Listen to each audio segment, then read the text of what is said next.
I've secretly been very excited for the release of Pokémon Scarlet and Violet, not just because I think it's interesting that these open world Pokémon games are trying to be so ambitious, but honestly because I really haven't been playing my Nintendo Switch much at all this year. There just hasn't been a bunch of big, cool Nintendo games, and I thought this would finally be that title that would suck me back in, that would give me a reason to enjoy a good handheld adventure. Well, this morning, the reviews came out for Scarlet and Violet, and I must admit, they're far lower than I could have predicted. It sounds like the game is boring in a lot of ways, it has an overly long tutorial, and the performance of it, graphically, visually, frame rate wise, is downright a dumpster fire. But let's talk about all the different details of it because I am genuinely just blown away by these scores. What's up, gamers? DreamcastGuy here. Hi, hope you're having a great day. I just woke up like 45 seconds ago and I haven't had breakfast, so please give this video a like and subscribe if you haven't already. So over here on Metacritic, you can see that currently it is sitting below an 80. I'm not sure the last time I've even seen a Nintendo Switch exclusive score this low. I mean, I gotta be honest, I think this is just kind of impressive how badly it's managed to score, but it seems like everybody has a very similar main complaint. I decided to go through and read a bunch of these reviews the second I woke up, and the common theme is this feels like a pokey downgrade. Scarlet and Violet are a step back for Pokemon's open world era. Good characters and great battle mechanics, poor exploration design.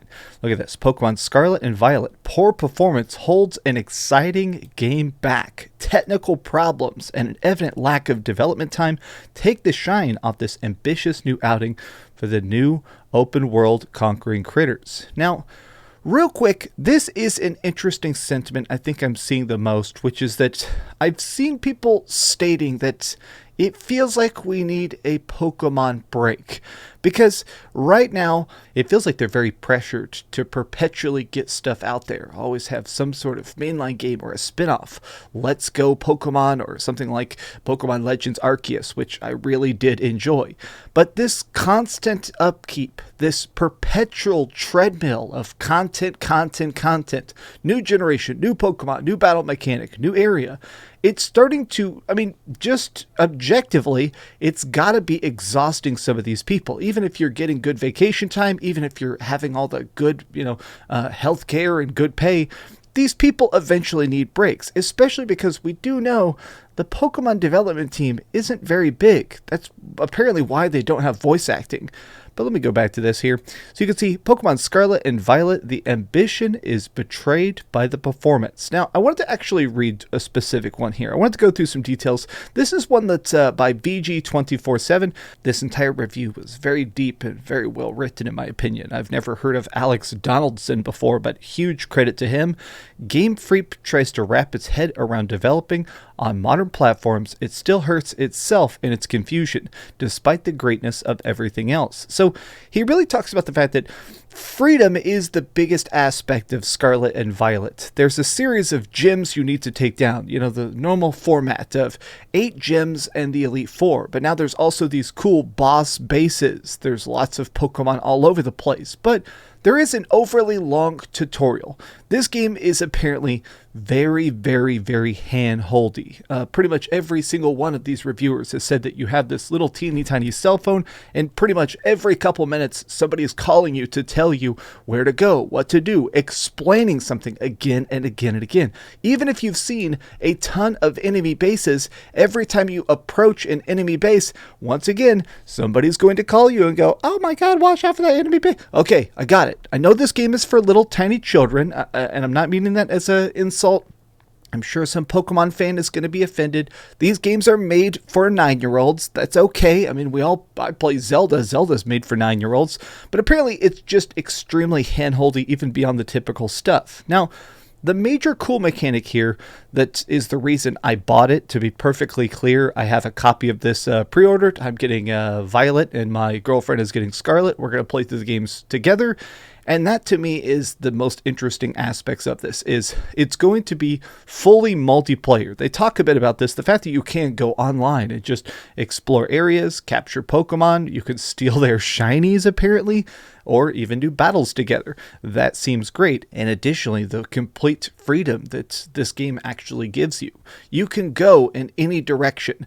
They say the example here that you can like see just a big mountain off in the distance, go to it, climb it, and just go on your own adventure. I think you can even do the gyms in any order you want, the bases in any order you want. Like everything needs to be done eventually. But I think this is great. I mean, this is kind of the Pokemon journey I always wanted, is the ability to, be the very best, like no one ever was. The ability to craft my own story, much in the way that Breath of the Wild did. I mean, I still think that even though Breath of the Wild probably isn't my favorite Zelda game, I still think it is the best Zelda game purely because of the freedom it gives you. And it sounds like, they managed to do that. Now, I want to scroll down here because there is a lot of complaints specifically about all these different graphical issues. What's happening apparently is pretty much everywhere you go, there are substantial frame rate issues. The game drops all the way down to 10 FPS, sometimes 15 FPS, a complete actual slideshow graphically and a bunch of different stuff. But one of the other things it does is a thing that they call frame culling. So have you ever been playing a game? This is sort of a newer tactic, and say there's a bunch of stuff on screen at once. There's Pokemon in the foreground, there's people over here playing and stuff like that, and some of them start to run slower. It makes it where the game is running at 30 FPS, but certain people in the background are running at like 10 FPS. We saw this in Pokemon Legends Arceus, where you'd see like a Pidgey flapping off in the distance, and then all of a sudden it would hit the edge range of max frame rate, and all of a sudden it would start going super slow and weird. They do a lot of that here. Look at this.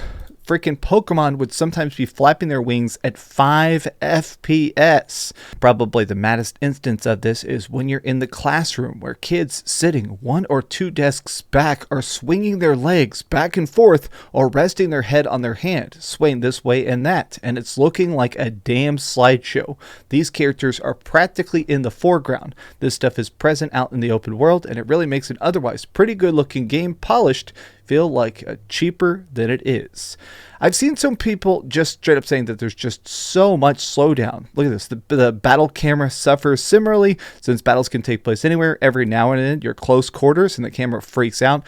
Austin John Plays has been playing it now for about a week, and he's a good buddy of mine. He does a ton of Pokemon content. I think he's one of the biggest Pokemon YouTubers in the world, and he says, looks like Scarlet and Violet reviews came out. They aren't allowed to show any unrevealed Pokemon, and the game is very bad slowdown at random times. Despite that, everyone says it's a great time. Ruin the game? No. The graphics, the frame rate issues, they do not affect it, they affect it. It's less prevalent in handheld, but it's a lot worse before this new patch.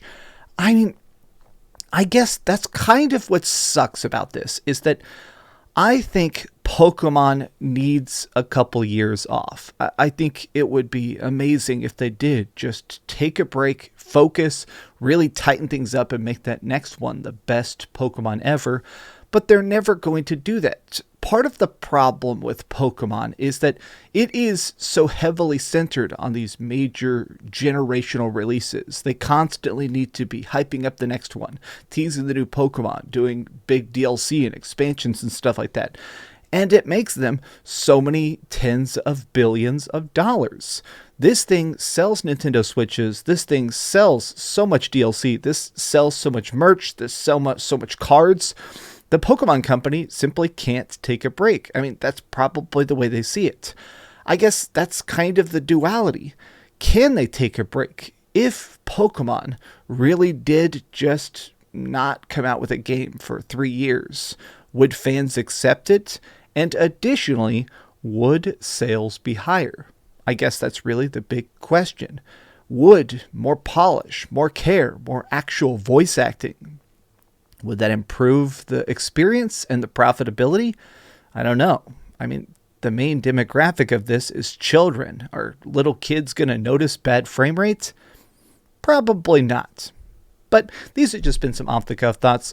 I hope you guys are having a great morning. Please like this video and subscribe if you haven't already. And please keep dreaming. And if you see me in Pokemon, I'm not sure if there's any online multiplayer that randoms can do. Maybe we'll do a big online Pokemon day just for fun. I'm not going to review Pokemon. I'm working on a big review for Evil West and for Warhammer Darktide, but I'm not going to review Pokemon this year. Much love. Thanks so much for watching that video. If you want to see something else, you can always click this link to see what I put up last, or, subscribe and see what's coming up next. Also, I promise that whatever I do, it'll try not to suck.